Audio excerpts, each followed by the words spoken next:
Know thyself. Step one. First, you need to understand what is a self. Then you can begin exploring within yourself, within you, inwardly, but you must understand how it works. It is not just this thing that does whatever you insist that it do. It's a thing that works the way that it works.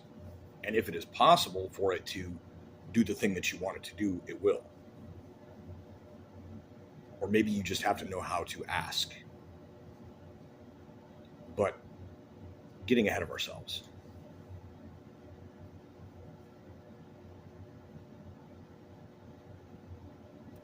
Self is just a reference point within the record that your consciousness is keeping in your brain.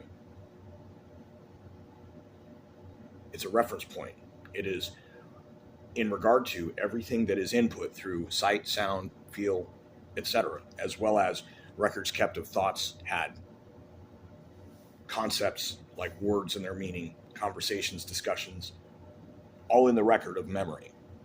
That there is a reference point of the particular observer keeping this particular individual record.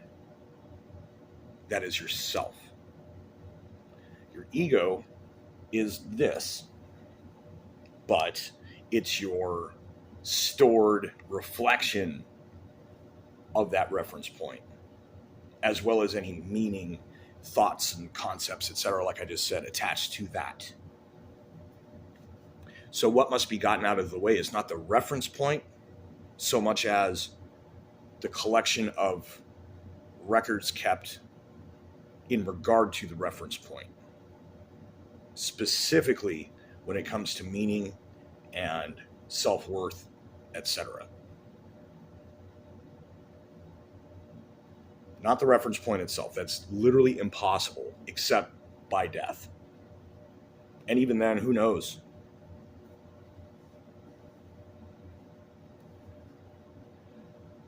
Ego, in the colloquial sense, is kind of like pride, but it is not the same. It is possible to have the two be different.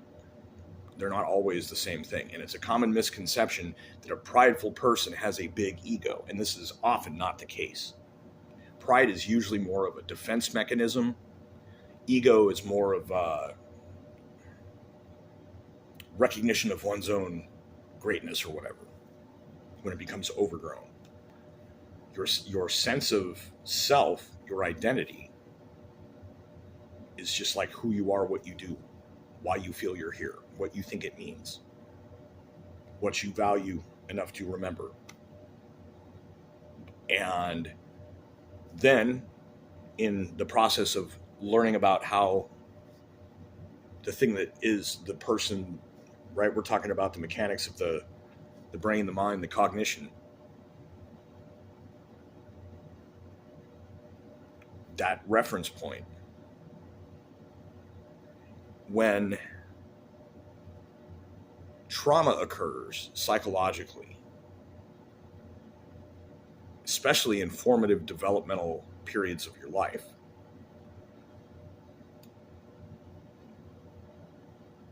you get misconceptions inward that are never corrected. Not always, but often. If a severe trauma occurs, an attempt to adapt is made automatically within. And this is how people grow up with prejudices and misconceptions, pathological stuff too, because how the brain works, if the process of the development of the cognition of the psyche itself is interrupted or damaged, then what grows after that may reflect that damage. And then therefore there are consequences. So to know thyself is to dig inwardly, to comprehensively know everything you can.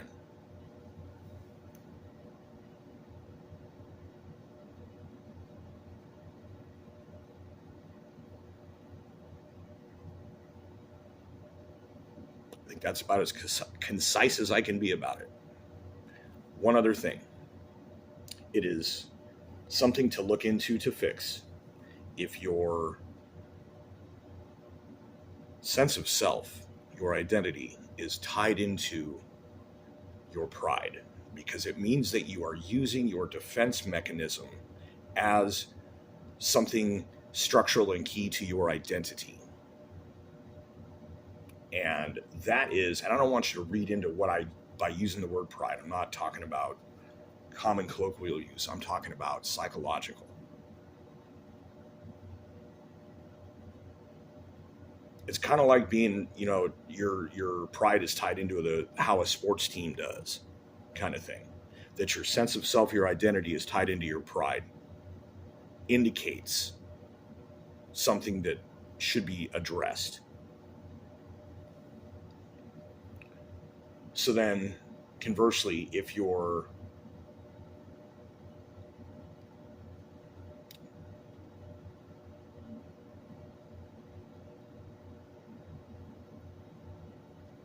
pride is tied into your sense of self, not the other way around. If your pride is tied into the sense of self, there's a certain amount that is tolerable, that is healthy. Call it, good, neutral to good self-esteem, high self-esteem, right?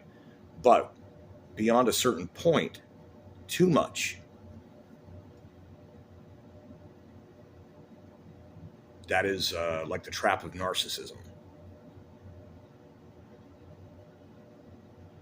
So that is know thyself.